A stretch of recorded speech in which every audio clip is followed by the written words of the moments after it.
Hello बच्चों।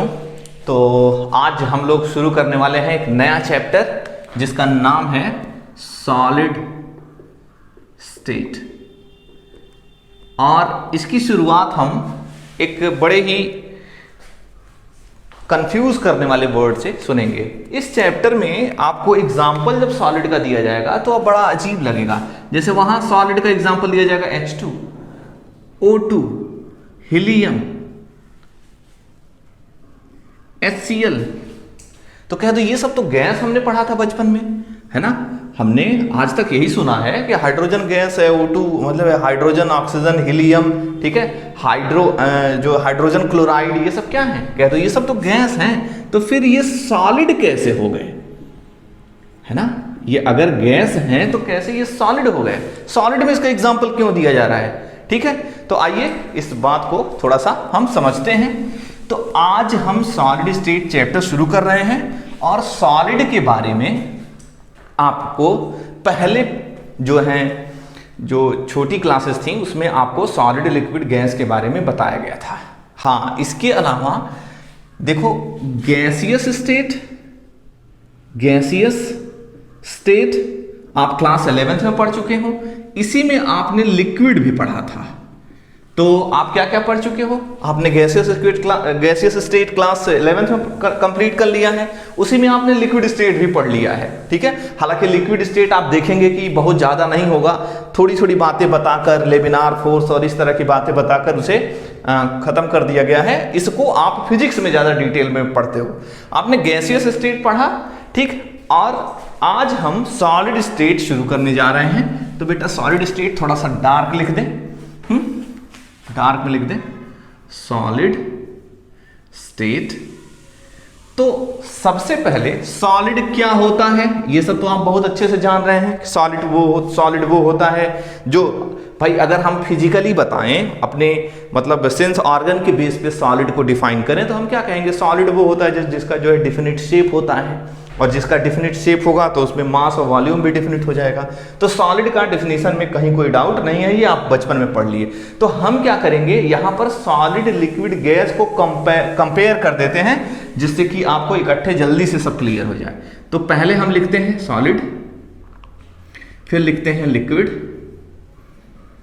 और फिर लिखते हैं हम गैस। इन तीनों को हमें करना क्या है, कंपेयर कर लेना है, ठीक है, जिससे हम कैरेक्टरिस्टिक ऑफ सॉलिड बता सकें। ठीक, हम क्या बता सकें, डिफिनेशन सॉलिड का तो हमें आता है, हम समझ रहे हैं। हम सारी कैरेक्टरिस्टिक्स को बता सकें सॉलिड की, ठीक। तो चलिए पहली कैरेक्टरिस्टिक देखते हैं। पहली कैरेक्टरिस्टिक है हमारी पैकिंग। पैकिंग क्या होती है, पैकिंग कह दो। पैकिंग का मतलब है, देखो यहां पर मान लो हम यहां पर सॉलिड लिक्विड गैस बना लेते हैं। मान लो ये सॉलिड है, ये हमारा लिक्विड है और ये हमारा गैस है। अब देखिए सॉलिड में जो पार्टिकल्स हैं, पार्टिकल्स कंफ्यूज ना होइएगा, अभी हम सब क्लियर कर देंगे क्या है पार्टिकल्स का क्या मतलब है। तो हम कहेंगे जो सॉलिड में पार्टिकल्स जो होते हैं वो बड़े क्लोज होते हैं, वो उनके बीच में स्पेस बहुत कम होता है और मतलब वो बहुत पास होते हैं, इसी को पैकिंग कहा गया है, ठीक है। लिक्विड में थोड़े दूर दूर रहेंगे, गैस में बहुत ज्यादा दूर दूर रहेंगे। तो पैकिंग सबसे ज्यादा किसकी होगी, कह दो सबसे ज्यादा पैकिंग सॉलिड की होगी, गैस की सबसे कम होगी और लिक्विड की मॉडरेट होगी। देखो भाई इस एरो से मैंने दिखा दिया। तो भाई सॉलिड की पहली कैरेक्टरिस्टिक आपको मिल गई, क्या कि इसकी जो पैकिंग होती है वो बहुत ही क्लोज होती है, हाईली क्लोज होती है, ठीक है, हाईली क्लोज होती है। यहां पर क्लोज पैकिंग लिख देते हैं, क्लोज्ड पैकिंग, ठीक। दूसरी इंटर पार्टिकल स्पेस की बात करेंगे, है ना, इसे हम ऐसे यहां से इरेज कर देते हैं। दूसरा जो है हमारा क्या होगा, दूसरा हमारा है इंटर पार्टिकल स्पेस, तीसरा है इंटर पार्टिकल अट्रैक्शन या इंटर पार्टिकल फोर्स, ठीक है। तो अब देखिए सॉलिड में पार्टिकल, देखो एक पार्टिकल दूसरे पार्टिकल को अट्रैक्ट करता है। ये देखिए केस नंबर 1, मान लिया वही पार्टिकल है, डिस्टेंस हमने बढ़ा दिया केस नंबर 2। वही पार्टिकल है, हमने डिस्टेंट और ज्यादा इसे डिस्टेंट कर दिया, डिस्टेंस और इंक्रीज हो गया, केस नंबर 3। अब बताइए, ये इसको सब कुछ इक्वल है, जितना अट्रैक्शन इसमें है सब में सारे के सारे जो पार्टिकल्स हैं सबका अट्रैक्शन इक्वल है, डिस्टेंस बढ़ गया है, तो अट्रैक्शन कहाँ सबसे ज्यादा होगा? मान लो ये F1 है, ये F2 है, ये F3 है, तो हम सिंपल सी बात, जहां जो है डिस्टेंस सबसे कम होगा यानी F1 में फोर्स सबसे ज्यादा होगा, F2 में उससे कम और F3 में सबसे कम। यानी कि सबसे क्लोज पैकिंग कहां होती है? कह दो कि जो है सॉलिड में होती है, इसलिए फोर्स जो है सबसे ज्यादा कहां होगा? सॉलिड में सबसे ज्यादा फोर्स होगा, उससे कम फोर्स, ठीक है, किस में होगा? लिक्विड में होगा, और गैस में उससे भी कम फोर्स होगा, सबसे कम, ये मॉडरेट है। अब स्पेस देखो क्या है, फोर्स यहां ज्यादा है मतलब कि स्पेस यहां कम है, ठीक है, यहां पर स्पेस ज्यादा है और ये हमारा मॉडरेट है, ठीक। मुझे नहीं लगता इसमें कोई डाउट है। इस इंटरमॉलिक्यूलर स्पेस कहां होता है? सबसे कम कहां होगा? सॉलिड में, सबसे ज्यादा गैस में, इन दोनों के बीच में, यानी कि इससे थोड़ा ज्यादा, सॉलिड से थोड़ा ज्यादा, गैस से थोड़ा सा कम। तो ये हो गया इंटर पार्टिकल फोर्स। अब आएगा अगला शेप और वॉल्यूम, ठीक है, फोर्थ, फिफ्थ, शेप, वॉल्यूम, ठीक है, और कॉम्प्रेसिबिलिटी, इसे हम लिस्ट बनाते जाते हैं, इधर ऐड करते, फिर से बना लेते हैं इसे। यहां पर ए क्या था हमारा? क्या था? याद करिए, क्लोज पैकिंग, ठीक है। बी हमारा क्या था? याद करिए, इंटर पार्टिकल स्पेस। सी क्या था? इंटर पार्टिकल अट्रैक्शन, ठीक। लाइन खींचते जाते हैं। अब अगला हम क्या पढ़ेंगे? सी के बाद डी, शेप, है ना, शेप। अगला volume, A B C D E, shape, volume, ठीक। तो शेप और वॉल्यूम की बात हम करेंगे, तो बताइए शेप किस में होगा? सॉलिड में डिफिनिट होगा। लिक्विड में का कोई शेप होता है? कह दो नहीं, जिस कंटेनर में रहेगा उसी का शेप कर लेगा, तो इसमें हम कहेंगे शेप नहीं होगा। गैस में कोई शेप होगा ही नहीं, ठीक। अब आएंगे वॉल्यूम, तो वॉल्यूम बताइए किसका होगा, किसका नहीं होगा? वॉल्यूम हम कहेंगे सॉलिड का होगा।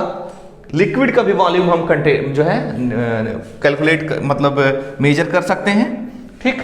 लेकिन गैस में ये टेम्परेचर और प्रेशर पे डिपेंड करेगा, ठीक है। तो इसमें वॉल्यूम नहीं होगा। तो कुल मिला के ये कितना हो गया? ए बी सी डी ई, मतलब 1 2 3 4 5। हम कहेंगे सॉलिड में क्लोज पैकिंग, सबसे ज़्यादा क्लोज पैकिंग होती है, फिर इंटर पार्टिकल स्पेस कम होता है, इंटर पार्टिकल अट्रैक्शन ज़्यादा होता है, शेप डिफिनिट होता है, वॉल्यूम भी डिफिनिट होता है। इस तरह से हम कैरेक्टरिस्टिक बना लेंगे। तो अब आगे भी पढ़ लेते हैं, और भी चीज़ें हैं। शेप, वॉल्यूम तो हो गया, और क्या क्या चीजें हो सकती हैं? अब हम पढ़ेंगे अगला, है ना, नेक्स्ट कॉम्प्रेसिबिलिटी। कॉम्प्रेसिबिलिटी, ठीक। दूसरा अगला क्या पढ़ेंगे? Rigidity, rigidity. फिर अगला क्या पढ़ेंगे? फ्लूइडिटी। अगला क्या होगा हमारा? Diffusion, diffusion. अगला क्या हो जाएगा? एनर्जी, ठीक है। एनर्जी में क्या होगा? काइनेटिक एनर्जी, और दूसरी हो जाएगी हमारी पोटेंशियल एनर्जी। तो इतनी चीजें हम डिस्कस कर लेते हैं, ठीक है। सीरियल में उसी को हम आगे बढ़ा लेंगे, ठीक। तो सबसे पहले हमें सॉलिड, लिक्विड और गैस के बारे में जल्दी से इसे जान लेना है। चलिए, तो कॉम्प्रेसिबिलिटी में अगर हमें इसे समझना है तो हम पहले सॉलिड का अरेंजमेंट बना लेते हैं। ये सॉलिड है, ये लिक्विड है, ये गैस है। आपको ये सब बहुत अच्छे से आता है, मुझे पता है, लेकिन फिर भी जल्दी जल्दी हम इसे देख लेते हैं, ठीक है। अभी तो हमें ये भी जवाब ढूंढना है कि किस तरह से जो है हाइड्रोजन जो है सॉलिड है ना। बने रहिए साथ, जल्दी ही आपको पता चल जाएगा ऐसा आखिर क्यों है, उसे जल्द ही हम बता देंगे आपको। ठीक, चलिए आइए, ये हमारा सॉलिड है, ये लिक्विड है, ये गैस है। अब जरा सोचिए कॉम्प्रेसिबिलिटी का क्या मतलब होता है कि किसे दबाया जा सकता है। तो दबाया किसी दो लोगों के को कब दबाया जाए, एक दूसरे को ऐसे दबाया कब जा सकता है, जब उनके बीच में स्पेस हो। तो सबसे ज्यादा स्पेस गैस में होता है, तो कॉम्प्रेसिबिलिटी सबसे ज्यादा किस में होगी, गैस में, क्योंकि इंटर पार्टिकल स्पेस यहां ज्यादा होता है। कॉम्प्रेसिबिलिटी सबसे कम सॉलिड में होगी और मॉडरेट होगी हमारी लिक्विड में। रिजिडिटी का मतलब क्या होता है, अरे भाई कॉमन लैंग्वेज में कहेंगे तो कड़ापन, तो सबसे ज्यादा जो है रिजिड कौन होता है, कहेंगे सॉलिड सबसे ज्यादा रिजिड है ना। यहां लाइन खींच लें जिससे कि कंफ्यूजन ना हो, ऐसे लाइन खींच लो भाई। ठीक, अब सबसे ज्यादा रिजिडिटी किस में होगी, सॉलिड में, सबसे कम किस में होगी, गैस में, इसमें तो मॉडरेट होगा। ठीक है, फ्लूइडिटी का मतलब पार्टिकल किसके फ्लो करेंगे। अब मान लो ये क्लासरूम है, ये भी क्लासरूम, ये भी क्लासरूम, सब क्लासरूम का साइज वॉल्यूम बराबर है। अब उसमें बच्चे हैं, देखो इसमें ज्यादा बच्चे हैं, सब बहुत पास पास में बैठे हुए हैं, इसे और क्लोज पैक कर लो। ठीक है, यहाँ पे पैकिंग और क्लोज कर लो। ठीक, अब देखो कहां पर बच्चे ज्यादा मोशन कर सकते हैं, तो हम कहेंगे यहां ज्यादा जगह है तो यहां मोशन ज्यादा करेंगे, उसी को कहा गया है फ्लूइडिटी। इसीलिए इसके पार्टिकल फ्लो करते हैं, ये मोशन से रिलेटेड है, फोर्स ऑफ अट्रैक्शन से भी रिलेटेड है। फोर्स ऑफ अट्रैक्शन कम है, inter particle space force of attraction कम है, इंटर पार्टिकल स्पेस ज्यादा है, इसलिए इसमें ज्यादा काइनेटिक एनर्जी है और ज्यादा मोशन करते हैं, इसलिए ये सबसे ज्यादा फ्लो करेंगे। कौन, गैस सबसे करेगा, गैस से थोड़ा सा कम लिक्विड करेगा और सबसे कम सॉलिड करेगा। डिफ्यूजन का मतलब होता है फैलना, कौन ज्यादा डिस्पर्स हो जाएगा। जैसे आप बकेट में पानी ले लीजिए, उसमें डेटॉल डाल दीजिए, तो आप देखेंगे जो डेटॉल है वो अपने आप घुल जाएगा उसके अंदर। ये जो डेटॉल का डिफ्यूजन है। आपने इंसेंस स्टिक कमरे में जलाया, बहुत दूर तक उसकी स्मेल चली गई, इसका मतलब उसके गैस उड़ते उड़ते वहां तक डिफ्यूज करते हुए पहुंच गए, एक जगह से दूसरी जगह डिफ्यूज करते हुए पहुंच गए। तो डिफ्यूजन सबसे ज्यादा किस में होगा, गैस में, मॉडरेट किस में होगा, लिक्विड में, और सबसे कम डिफ्यूजन किस में होगा, सॉलिड में, क्योंकि इनके पार्टिकल एक दूसरे को अट्रैक्ट किए रहेंगे, वो कहीं भागने नहीं देंगे उसे। ठीक, अब आएगा काइनेटिक एनर्जी, पोटेंशियल एनर्जी। तो आइए देखिए काइनेटिक एनर्जी क्या होता है। कह दो काइनेटिक एनर्जी उसमें ज्यादा होता है, इसमें, अरे भाई हाफ mv² किस में ज्यादा होगा, जिसमें v ज्यादा होगा। तो v कहाँ ज्यादा है, जहां स्पीड ज्यादा है, तो सबसे ज्यादा काइनेटिक एनर्जी किसकी होगी, गैस की। सबसे कम किसकी होगी, सॉलिड की। मॉडरेट किसकी होगी, काइनेटिक एनर्जी, लिक्विड की, है ना। काइनेटिक एनर्जी हम कहेंगे इसके कंपैरिजन में ज्यादा, इसके कंपैरिजन में कम। पोटेंशियल एनर्जी जिसमें जो है मोशन कम होता है, यानी कि उल्टा हो जाएगा, है ना, मॉडरेट, और इसमें सबसे कम पोटेंशियल एनर्जी किसमें होगी, गैस में होगी। तो इस तरह से हमारे पास इतने सारे जो हैं कंपैरिजन के लिए हैं। अब हम सॉलिड की बहुत सारी कैरेक्टरिस्टिक बता सकते हैं, ढेर सारी, 10 से ज़्यादा। ठीक है ना। शुरू से आप अपना याद करिए ना, close packing, inter particle space, inter particle force of attraction, अगला फिर अगला। ठीक, तो ये हो गई हमारी कैरेक्टरिस्टिक ऑफ सॉलिड। अब जो हमारा अगला टॉपिक होने वाला है वो बहुत ही इंटरेस्टिंग है। ठीक, और धीरे धीरे हम समझ रहे हैं कि सॉलिड, लिक्विड, गैस में कहीं ना कहीं कुछ गड़बड़ी है, इसीलिए हम हाइड्रोजन को सॉलिड का एग्जाम्पल मानने से थोड़ा सा हमारा दिल, है ना, मान नहीं रहा है कि भाई हाइड्रोजन तो गैस है, ऑक्सीजन तो गैस है, फिर वो कैसे सॉलिड है। तो साथ बने रहिए, आपको समझ में आ जाएगा। तो बेटा सॉलिड में दो तरह के सॉलिड हमें पढ़ने हैं। ठीक है, एक वो सॉलिड है जो रियल सॉलिड है। ठीक है, रियल सॉलिड मतलब हम इसे लिख रहे हैं रियल सॉलिड। ठीक है, इसी का नाम रखा गया है crystalline solid, crystalline solid. Okay, और दूसरा है एमॉर्फस, एमॉर्फस सॉलिड। ठीक है, इसको हम कहेंगे स्यूडो सॉलिड, है ना, यहीं लिख देते हैं स्यूडो सॉलिड। तो ये रियल सॉलिड है और ये स्यूडो सॉलिड है। आखिर ऐसा क्यों है, क्यों हम इसे रियल सॉलिड कहते हैं? तो हम कहेंगे कि देखो भाई, सब कुछ सॉलिड पे जो है, सॉलिड का जो रियल होना, क्रिस्टलाइन होना या एमॉर्फस या सूडो हो जाना, उसके अरेंजमेंट पे डिपेंड करता है, उसके कॉन्स्टिट्यूएंट पार्टिकल के ऑर्डर पे डिपेंड करता है। मतलब कि क्रिस्टलाइन सॉलिड वो होगा, क्रिस्टलाइन सॉलिड वो होगा जिसमें, देखिए, अब देखिए, मान लिया यहां हम क्रिस्टलाइन सॉलिड का अरेंजमेंट बनाएंगे, यहां पर एमॉर्फस का बनाएंगे। तो क्रिस्टलाइन में जो अरेंजमेंट होगा एकदम फिक्स्ड पोजीशन पर डिफिनिट होगा ऐसे।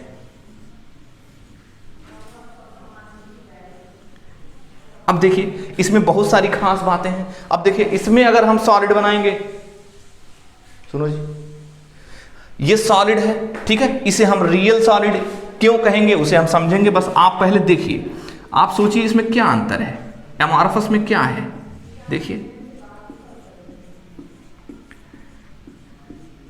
अब जरा समझिए, ये क्रिस्टलाइन सॉलिड है, ये एमॉर्फस सॉलिड है, इसको रियल सॉलिड कहा जाता है, इसको एमॉर्फस सॉलिड कहा जाता है। तो क्या अंतर है दोनों में, क्या आपको दिखाई दे रहा है? अब देखो, मान लो ये सॉलिड का मैंने इतना ही दूर बनाया है, अगर यहां भी बना लें, यहां भी बना लें, आगे भी बना लें, आगे भी बना लें, ऊपर भी बना लें, तो हम कहेंगे ये लॉन्ग रेंज ऑर्डर में है, ठीक है, सारा का सारा अरेंजमेंट एक जैसा है, इसे हम कहेंगे क्या, लॉन्ग रेंज ऑर्डर। अब देखिए, एक और बात है, इसमें हम ज्योमेट्री बता सकते हैं, किसी भी अड़ोस पड़ोस का जो एटम है उसको कंबाइन करो तो देखो एक ज्योमेट्री ड्रॉ हो जाएगी। इसमें क्या ड्रॉ करोगे आप, इसमें कौन सी ज्योमेट्री बनेगी, यहां कुछ और बनेगा, यहां कुछ और बनेगा, हर जगह अलग अलग बनेगा। तो हम कहेंगे कि क्रिस्टलाइन सॉलिड और एमॉर्फस सॉलिड में हम कंपैरिजन कर लें तो ज्यादा अच्छे से हमें समझ में आ जाएगा। हम एक लाइन खींच दें, एक तरफ क्रिस्टलाइन, एक तरफ एमॉर्फस लिखते जाएं और उसे कंपेयर कर लें तो हमें बहुत अच्छे से चीजें क्लियर हो जाएंगी, ठीक है। Long range order, short range order, इसे हम शॉर्ट रेंज ऑर्डर कहेंगे। यहां पर जो ऑर्डर है वो कैसा है, शॉर्ट रेंज है, ठीक। तो लेकिन फीलिंग क्या आई क्रिस्टलाइन सॉलिड और एमॉर्फस सॉलिड में, फीलिंग क्या आई?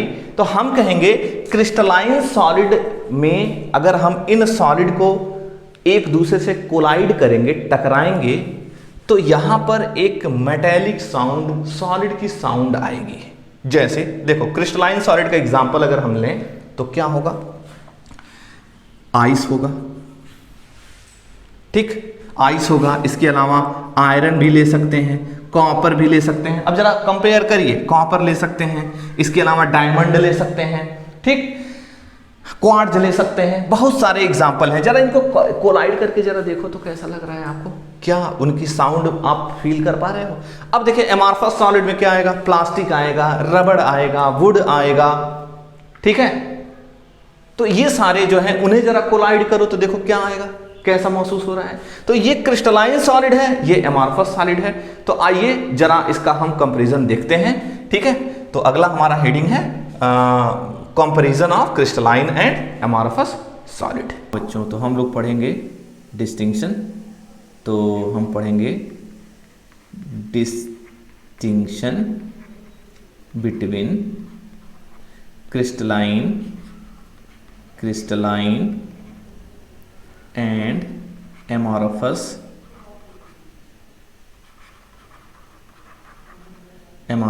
सॉलिड। तो इस साइड रहेगा हमारा, इस साइड हमारा रहेगा क्रिस्टलाइन सॉलिड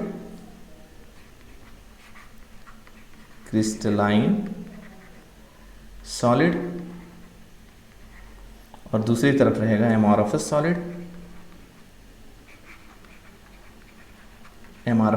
सॉलिड।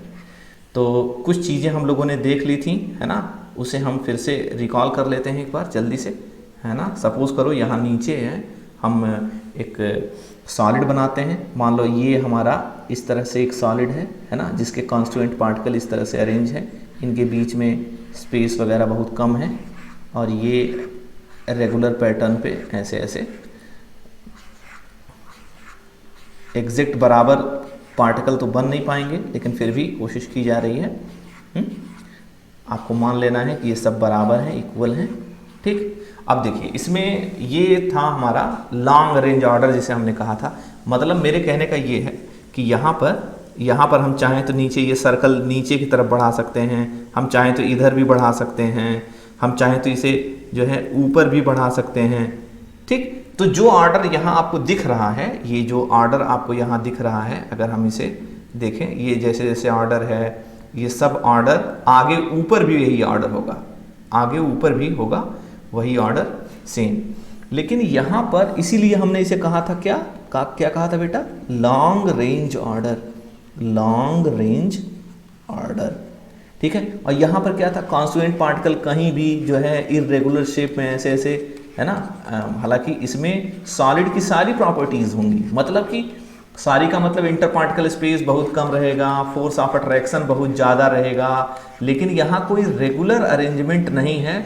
और देखो इतने यहाँ पर देखो तो यहाँ कुछ दूसरा अरेंजमेंट है, यहाँ कुछ अलग है ना। अब देखो मान लो हम यहाँ आप सर्कल आप देख पा रहे होगे है ना। मान लो यहाँ पर हम सर्कल को ले आते हैं, मान लो यहाँ ले आते हैं,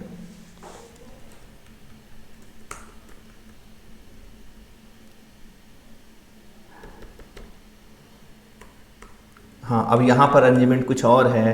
ठीक है, यहाँ ले आएंगे तो यहाँ अरेंजमेंट कुछ और आएगा, यहाँ ले आएंगे तो यहाँ अरेंजमेंट कुछ और आएगा, हर जगह अलग अलग अरेंजमेंट है। इसलिए हम इसे कहते थे, इसे हम शॉर्ट रेंज ऑर्डर कहते थे, है ना। इसे कहते थे हम short range order.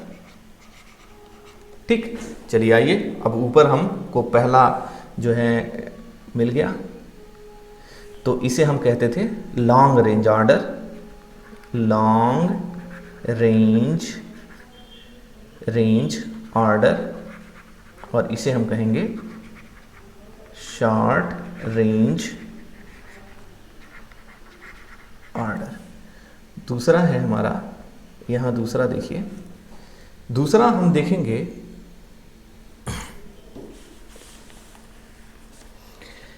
Geometrical shape. अब देखो यहाँ पर अगर हम पार्टिकल को ऐसे ज्वाइन करें तो देखो एक पैटर्न मिलेगा, स्क्वायर बन रहा है, यहाँ देखो यहाँ भी स्क्वायर बनेगा, कहीं भी अगर हम ड्रॉ करेंगे तो एक ही पैटर्न हमें मिलेगा, एक ही ज्योमेट्री मिलेगी। क्या यहाँ पर भी ऐसा होगा? है ना, यहाँ पर तो हम कोई अलग नहीं है, मतलब हर जगह अलग अलग शेप होगा, इसलिए हम इसे कहेंगे डेफिनिट ज्योमेट्रिकल शेप। अगला क्या होगा? ज्योमेट्रिकल शेप जो है इसका डेफिनिट होगा। ठीक है, तो लिख देंगे डेफिनिट ज्योमेट्रिकल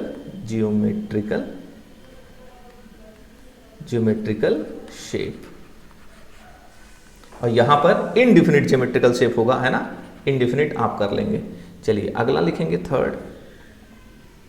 थर्ड यहां होगा। और क्या हो सकता है? इसके अलावा हम इसे कहेंगे ट्रू सॉलिड या रियल सॉलिड, और इसे हम कहेंगे, अब देखिए यहां पर देखो मेल्टिंग पॉइंट यहां पर शार्प होगा, समझो शार्प होगा। देखो ध्यान से, यहां पर जैसे मान लो ये एक स्कूल है, तो मान लो ये एक स्कूल का एक क्लास हमने बनाया है, दूसरा क्लास अगर मान लो इस स्कूल का हमने यहाँ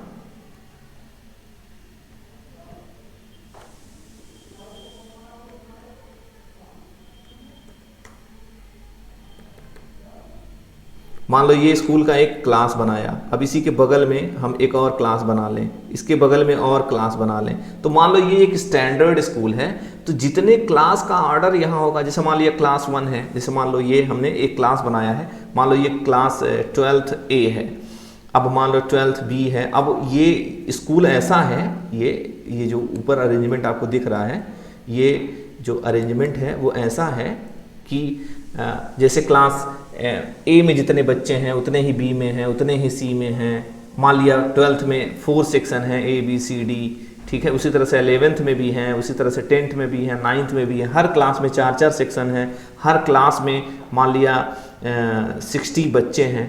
तो इसका मतलब है कि अगर कोई चीज़ आप डिस्ट्रीब्यूट करना चाहें, इसमें अगर कुछ डिस्ट्रीब्यूट करना चाहें तो आराम से कर सकते हैं, ठीक है, मतलब हम एग्जैक्ट बता सकते हैं कि कितना एक्सपेंस आएगा। जैसे मान लिया यहाँ पेंसिल बांटना है, इसमें इस पूरी क्लास में हमें पेंसिल बांटना है, तो हम यहाँ आराम से कैलकुलेट कर सकते हैं। यानी कि यहाँ पर melting point boiling point sharp होगा और यहाँ पर शार्प नहीं होगा। ये पहले जो हैं सॉफ्ट होते हैं, पहले ये क्या होंगे, सॉफ्ट होंगे, फिर तब मेल्ट होंगे।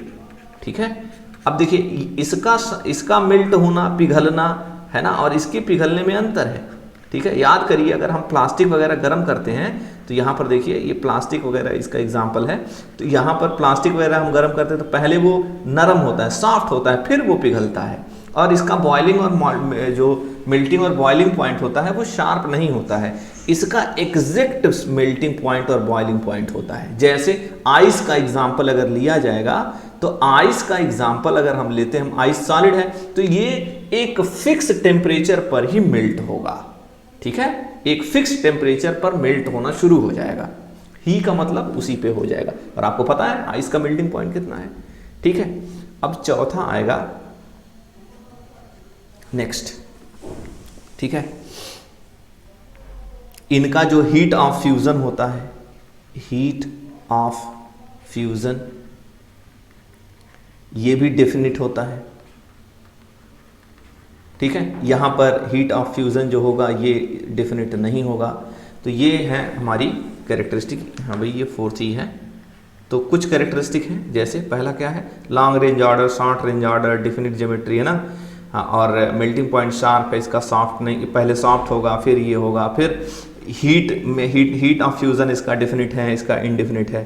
इसके अलावा और भी डिफरेंस है, अगर हम इसी को हम आगे बढ़ाएं, क्रिस्टलाइन और एमॉर्फस में और डिफरेंस हम ले लेते हैं। ठीक है, यहाँ और ले लेते हैं डिफरेंस। तो अब 4 हो गया था, अब फिफ्थ आएगा। फिफ्थ में एक बहुत ही इंपॉर्टेंट इसको हमें करना पड़ेगा। देखो बेटा, जो क्रिस्टलाइन है ये एनीसोट्रॉपी का होता है, एनीसोट्रॉपी, इसे बहुत ही अच्छे से आपको करना होगा। और ये जो होता है आइसोट्रॉपी नेचर का होता है, आइसोट्रॉपिक नेचर का होता है। ठीक है, अब सवाल उठेगा कि एनिसोट्रॉपी क्या होती है और आइसोट्रॉपी क्या होती है। तो देखो, एनिसो का मतलब है, एनिसोट्रॉपी का मतलब है कि इसकी कुछ जो है इलेक्ट्रिकल जो है कुछ प्रॉपर्टी हैं, लिखेंगे some physical properties,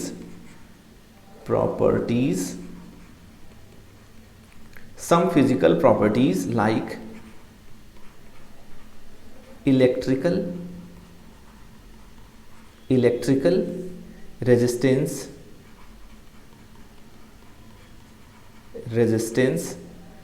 or refractive index or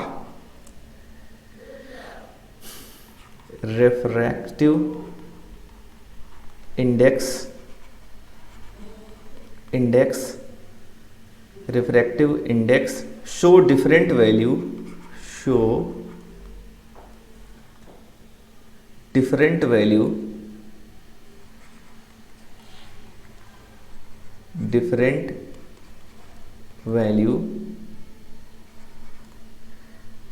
different values when measured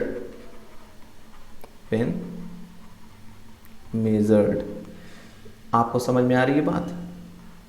यानी कि कुछ एनिसोट्रॉपी का क्या मतलब है, कह दो एनिसोट्रॉपी का मतलब है कि कुछ ऐसी फिजिकल प्रॉपर्टी है ना, फिजिकल प्रॉपर्टी, ठीक है, जैसे इलेक्ट्रिकल रेजिस्टेंस है ना, इसे मैं अंडरलाइन कर देता हूं, है ना, इलेक्ट्रिकल रेजिस्टेंस, ठीक, रिफ्रैक्टिव इंडेक्स, ये अलग अलग डायरेक्शन में अलग अलग होगा एनिसोट्रॉपी में। फिर से देखिए, एनिसोट्रॉपी में इलेक्ट्रिकल प्रॉपर्टी और रिफ्रैक्टिव जो इंडेक्स है वो अलग अलग होगा।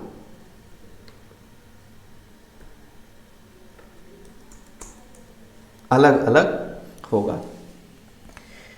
ठीक, अब सवाल उठेगा कि ऐसा क्यों होगा, तो आइए हम उसे देखते हैं कि ऐसा क्यों होगा। यहाँ पर हम इसे और समझ लेते हैं। अब देखिए, मान लिया एक सॉलिड है, यहाँ पर हमने ऐसे सॉलिड ले लिया है, ऐसे ये सॉलिड। अब देखिए, इस सॉलिड में कॉन्स्टिट्यूएंट पार्टिकल होंगे, तो कॉन्स्टिट्यूएंट पार्टिकल के लिए हमें पता है कि इसमें कॉन्स्टिट्यूएंट पार्टिकल कैसे होंगे। तो अरे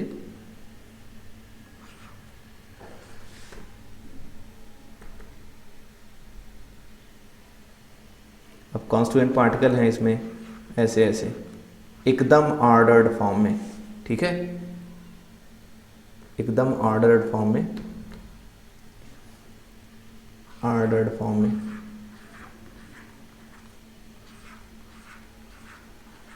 चलिए, अब मान लीजिए ये प्रेयर की लाइन है, ठीक है, ये सीधे सीधे देखिए, यहाँ बच्चे 3 खड़े हैं, दूसरी लाइन है, यहाँ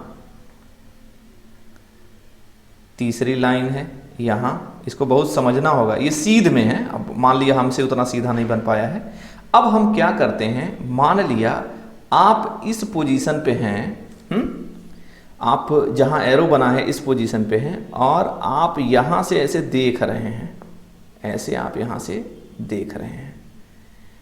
तो देखिए, आप यहाँ से अगर इसे देखेंगे तो आपको एक अलग अरेंजमेंट दिखाई देगा, लेकिन अगर आप इसको इधर से देखेंगे, इधर से आप इसे देखेंगे इधर से, तो आपको अलग अरेंजमेंट दिखाई देगा। इधर का मतलब देखो, ये इधर से देखा जाए, इधर से देखा जाए, इधर से देखा जाए, ये 1 2 के बीच में, या इसका नाम हम ए बी लिख देते हैं, ए बी के साइड से अगर देखा जाए तो अरेंजमेंट जो है अलग अलग होगा। ये पार्टिकल्स आपको दिखाई देंगे। अब इधर से देखा जाएगा तो अरेंजमेंट अलग अलग होंगे, ठीक है। यानी कि मान लिया ये यहाँ पॉइंट पे मिल रहा है, ये ए है, ये बी है, ये सी है और ये डी है। तो देखो, ए बी साइड का अरेंजमेंट और जो है सी डी साइड का अरेंजमेंट अलग अलग है, इसलिए एनिसोट्रॉपी शो होता है। तो यहाँ हम लिख सकते हैं, ये क्रिस्टलाइन सॉलिड में होता है, लिखेंगे it is due to different arrangement, लिखना होगा डिफरेंट अरेंजमेंट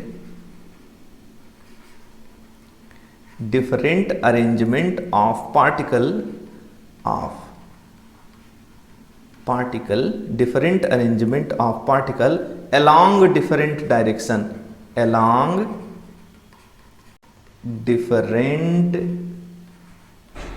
डायरेक्शन, ठीक है। तो ये है हमारा एनिसोट्रॉपी, ठीक है। इसके लिए एक कोड है, मान लो एक सीए है, सीए आप जानते हैं, सीए को अगर आपको बुलाना है, मान लो ये आदमी है, ठीक है, ये सीए है, चार्टर्ड अकाउंटेंट, ठीक है। क्या है ये, सीए है, इसको कैसे बुलाओगे, क्या कहोगे, आइए कि आओ, तो लिखेंगे IACA। सीए को हम कैसे बुलाएंगे, आइए, तो आइए है ना, तो लिखेंगे आइसोट्रॉपी, ठीक है, एमॉर्फस, क्रिस्टलाइन, एनिसोट्रॉपी, ठीक है। तो क्रिस्टलाइन हमारा एनिसोट्रॉपी है और जो आइसोट्रॉपी है वो है हमारा एमॉर्फस। तो इसे हम ऐसे याद कर सकते हैं। अब देखिए क्या है, अब एमॉर्फस में क्या होगा, तो एमॉर्फस का जो अरेंजमेंट होगा ये हर जगह एक जैसा होगा, ठीक है। इसकी जो फिजिकल और डिफरेंट अलग अलग नहीं होगी। क्यों नहीं होगी, तो आइए बना लेते हैं। मान लिया इसमें हम बनाते हैं एक पार्टिकल मान लिया ए बना ले रहे हैं हम, एक एमॉर्फस सॉलिड बना ले रहे हैं, ठीक है। अब यहाँ पर आपको पता है ये ऑर्डर्ड अरेंजमेंट तो होता नहीं है, ठीक है, जंगल जैसा होता है। जैसे जंगल में जो नेचुरल जंगल होता है उसमें पेड़ कहाँ प्रॉपर ऑर्डर में थोड़ी उगते हैं, कहीं भी उग जाएगा पेड़। तो अब देखिए, जैसे आप नॉर्मल जंगल में जाएंगे, जो मैन मेड जंगल है जिसको आदमियों ने बनाया है, उसमें ये वाला अरेंजमेंट मिलेगा, ये वाला, ठीक है। क्या नाम था इसको हम क्या कहते थे, anisotropy, A for Apple, anisotropy. Anisotropy में अलग अलग डायरेक्शन में अलग अलग था, ठीक है। इधर से आप देखेंगे तो अरेंजमेंट कुछ और नजर आएगा, इधर से देखेंगे तो अरेंजमेंट कुछ और नजर आएगा। लेकिन यहाँ पर चूंकि ये जंगल है, यहाँ पर ऑर्डर्ड नहीं है, तो यहाँ पर आप किसी डायरेक्शन से अगर आप देखेंगे तो आपको कोई अंतर नजर नहीं आएगा। यहाँ से देखिए या फिर हम इसे यहाँ से देखें तो इसमें कोई अंतर आपको नजर नहीं आएगा। इसलिए हम इसमें कहेंगे कि इसकी जो फिजिकल प्रॉपर्टीज हैं, इलेक्ट्रिकल रेजिस्टेंस, रिफ्रैक्टिव इंडेक्स, हर जगह पर सेम होगा। तो कितने डिफरेंस हो गए बेटा? 5 हो गए। तो लास्ट में आएंगे 6th डिफरेंस में। 6th डिफरेंस में अब आप एक साथ लिख सकते हैं, क्रिस्टलाइन वाले में, एमॉर्फस वाले में। तो क्रिस्टलाइन में आप क्या लिख देंगे? लिख देंगे कि ये जो है रियल सॉलिड है, इसे हम रियल सॉलिड कहते हैं और इसी को हम पढ़ेंगे। और ये क्या है? हमारा स्यूडो सॉलिड है ना? ये क्या है? स्यूडो सॉलिड है।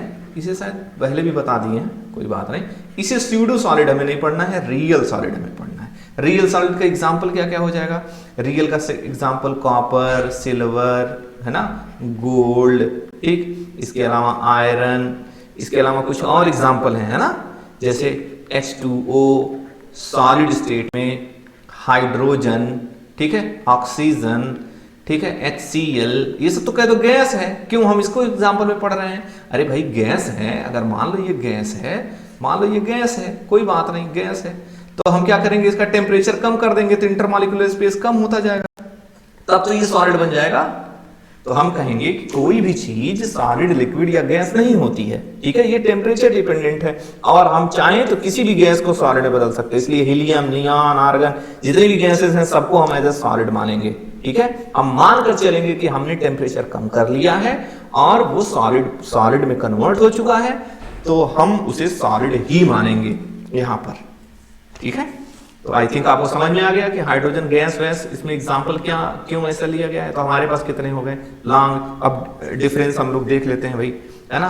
Long range order, short range order, definite geometrical shape, indefinite geometrical shape, ठीक है। मेल्टिंग पॉइंट शार्प है ना, फिक्स टेम्परेचर पे, एकदम शार्प टेम्परेचर पे, ये पहले सॉफ्ट होगा फिर मेल्ट होगा। और एक और बात है, इसमें रेंज होता है, जैसे इसमें हम आइस का मेल्टिंग पॉइंट हम क्या बताएंगे? ऐसे 0 डिग्री सेल्सियस, ठीक है। इसे हम क्या बताएंगे? गलत, ये 0 डिग्री सेल्सियस बताएंगे। 0 डिग्री सेल्सियस पे ये जो है आइस में बदलता है, इसी पे ये मेल्ट भी होता है। तो अब जरा बताइए, ये फिक्स है, इसमें कोई रेंज नहीं है। ऐसा नहीं है कि आज -1 पे हो जाएगा, कल 1 पे होगा, लेकिन इसमें जो है रेंज होता है, ऐसे होता है 98 to 101, यानी कि रेंज यहाँ पर क्या होता है? रेंज होता है, ठीक है। हीट ऑफ फ्यूजन यहाँ डेफिनिट होगा, यहाँ हीट ऑफ फ्यूजन इनडेफिनिट होगा। इसके अलावा ये एनिसोट्रॉपी है, दूसरा है आइसोट्रॉपी। तो आज का जो सबसे इंपॉर्टेंट टॉपिक रहेगा वो आपको ये क्वेश्चन तैयार कर लेना है कि एनिसोट्रॉपी और आइसोट्रॉपी को कैसे आप याद रखेंगे, ठीक है। एनिसोट्रॉपी क्या होता है? क्रिस्टलाइन में Ca एनिसोट्रॉपी होता है, Ca आइए आप कोड याद रखेंगे। एनिसोट्रॉपी क्रिस्टलाइन में है और आइसोट्रॉपी। तो आज के लिए बस इतना ही, फिर हम मिलेंगे अपने अगली क्लास में। अगली क्लास में हम जो है डिवीजन पढ़ेंगे, इसका क्लासिफिकेशन ऑफ क्रिस्टलाइन सॉलिड। और हमने आपको बता दिया है कि हमें क्रिस्टलाइन सॉलिड ही पढ़ना है। तब तक के लिए बाय बाय।